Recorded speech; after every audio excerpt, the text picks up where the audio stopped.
भारतीय इतिहास में सबसे ज़्यादा विवादित विषय है जातियों की उत्पत्ति के संबंध में। भारत में जातियां दिखती हैं और उसके बारे में तमाम तरह के विश्लेषण सामने आते हैं। जातियों को समझने के लिए हमें प्राचीन भारत में जाना पड़ेगा और भारत के प्राचीन समय के जो ग्रंथ हैं, भारतीय वाङ्मय हैं, उनके आधार पर इन्हें समझने की कोशिश करनी पड़ेगी, तब हम समझ पाएंगे। भारत में चूँकि बहुत भूमि थी और अच्छी भूमि थी, कृषि भूमि, और बहुत वन थे, तो अलग अलग जातियां रहती थीं, बहुत से ट्राइब्स थे। छोटे छोटे ट्राइब्स आगे बढ़ते थे अपने मूल ट्राइब से हटके, और वो उस दुनिया में समाज में एडजस्ट होते थे। और इन ट्राइब्स से ही प्राथमिक तौर पे जातियां बनी। बाद में वो पेशेगत बनी, लेकिन जातियां उन ट्राइब्स से बनी। इसके संबंध में आइए हम देखें सबसे पहले कि बौद्ध ग्रंथ क्या कहते हैं। अब बौद्ध ग्रंथ जिस समय का वर्णन करते हैं प्रारंभ का, तो वो जातियों के आधार पे गांव की बात करते हैं। यानी ब्राह्मण गांव है, क्षत्रिय गांव है, बनियों का ग्राम है, निषाद ग्राम है, और चंडाल ग्राम की भी बात करते हैं।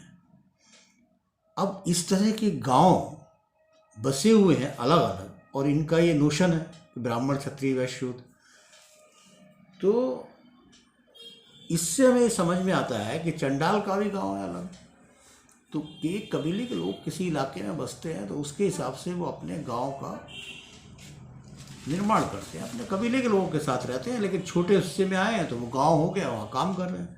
अब ये जातियाँ जो हैं वो एक विकसित होते हुए समाज में, जैसे वैशाली का नगर बन रहा है, तो उसमें हम देखते हैं कि ये ट्राइब के छोटे छोटे समूह जो हैं विभिन्न पेशों को अपना लेते हैं। जैसे कोई लोहारी अपना लिया, कोई प्रजापति का काम कर रहा है, मतलब मिट्टी के बर्तन का काम कर रहा है। तो इस आधार पे उस गांव के सारे लोग अपने कुलों से जुड़े हुए, कुल बड़े इंपॉर्टेंट, अपने कुलों से जुड़े हुए विभिन्न पेशों को करते हैं। कपड़ा बुनने वाले ही रहते हैं एक गाँव में। तो इस तरह के शुरुआती गाँव हमें दिखते हैं। बाद में हमें वैशाली की रचना से, जैन ग्रंथों से समझ में आता है कि वैशाली जहाँ 7,700 कुल, मतलब 7,707 कुलों की बात होती है, जो राजन्य थे, यानी जिन्होंने क्षत्रिय धर्म अपना लिया था, वो सब मिलके उसका एक प्रमुख राज केंद्र बनता था। और 3 परकोटे थे वैशाली के। तो जैन ग्रंथों में मिलता है कि वो गांव जो बाहर हैं उनकी सीमा से, उसमें तो लोग अपने अपने कबीलाई हिसाब से बसे हुए हैं और विभिन्न पेशे करते हैं। वहाँ से भी चीज़ों की खरीद फरोख्त होती है, विनिमय होता है। लेकिन उसके अंदर भी कुछ लोगों को बसा लिया गया है। अब अंदर जिन लोगों को बसाया गया है वैशाली के अंदर, वो अपने विभिन्न उन कामों को करते हैं। उसको हम शूद्र वर्ण के रूप में उसके अंदर देखते हैं कि वो कपड़ा बुनने का काम, लोहारी का काम और ये सब काम करते हैं, वैशाली के अंदर बसाए हैं। इसी तरह हम आगे चल के भारतीय गाँव में देखते हैं कि इन पेशों को जानने वाले लोग हर गाँव में कुछ कुछ बस जाते हैं। लेकिन वो आगे की घटना है।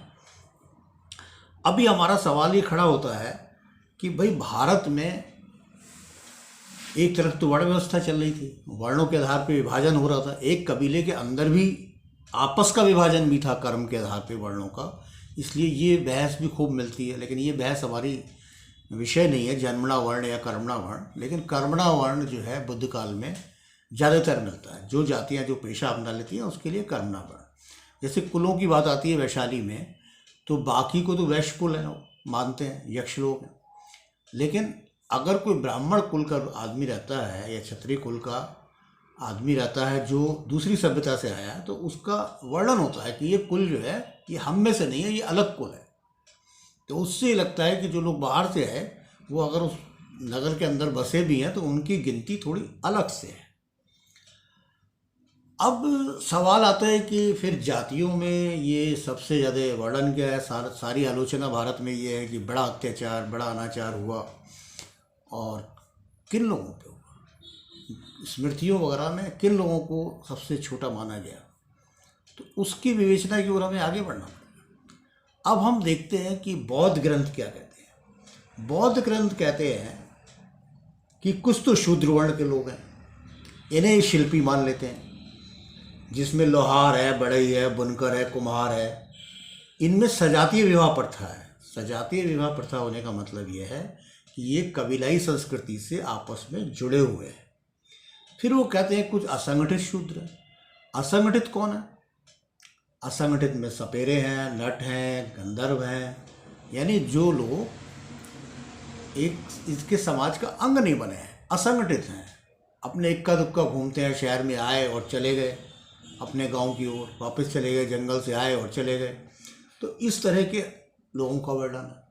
अब यही बुद्ध ग्रंथ मिलता है जिसमें हीन जातियों का वर्णन है। अब हीन जातियों में चंडाल, निषाद, फुक्कस, वेण, रथकार, इस तरह के वर्णन आते हैं। अब ये जो हीन लोग हैं, हीन जातियां हैं, इन्हें थोड़ा अस्पृश्य माना गया। ये कौन है?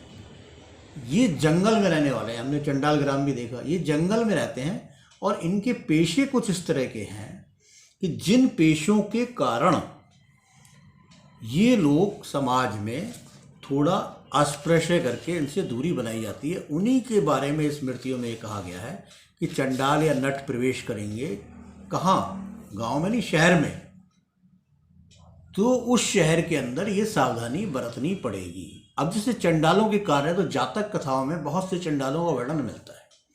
इसमें मृतक को जलाना इनका काम है, यानी जो सिविलाइजेशन में आ गए। चंडाल गांव में वो किस तरह से रहते हैं जंगल के अंदर, ये एक अलग बात है। लेकिन अगर वो सिविलाइजेशन में आ गए तो वो मृतक के जलाने का काम करेंगे, सड़क पे झाड़ू लगाने का काम करेंगे, जल्लाद का कार्य उनसे लिया जाएगा, शवों को ढोएंगे। और जातक कथाओं में मिलता है कि ये लोग ऐन्द्रजालिक हैं, यानी तांत्रिक हैं, तंत्र को मानते हैं और उस तरह की क्रियाएँ करते हैं। यानी ये लोग प्रोटो एस्ट्रोलाइट ग्रुप हैं जो जंगल छोड़ना नहीं चाहते। और जंगल में रह के चंडाल के बारे में और भी वर्णन मिलता है इन ग्रंथों में, धर्मसूत्रों वगैरह में भी। तो ये ज्ञात होता है कि ये लोग जो है पशुओं को मार के खाते हैं और एक इस तरह का ट्राइब है जो जानवरों को मारता है, खाता है, जानवरों का मीट बेचता है। इससे इंट्रैक्शन होता है इसका सिविलाइज समाज से। तो इसलिए इनके बारे में ऐसा नियम हो गया कि भाई ये शहर के अंदर घुसेंगे तो इनसे दूरी बनाओ। कोई हारी बीमारी हो सकती है, मान लो उस समय के समाज ने सोचा हो, या बहुत सी जैसे नट लोग हैं वो चढ़ने पे उतरने में बहुत तेज थे, तो नाटक करते हुए तो भारतीय समाज में नट और नटी सामने आते हैं, मनोरंजन करते हुए नट और नटी समाज में आते हैं। लेकिन शहर के अंदर अगर वो निवास करेंगे तो उन पर निगरानी रखी जाती थी, क्योंकि डर था कि रात में वो चोरी न कर लें, कुछ न करें। तो ये जातियों के निर्माण में ट्राइब से जाति बनने की बात आती है हमारे यहाँ।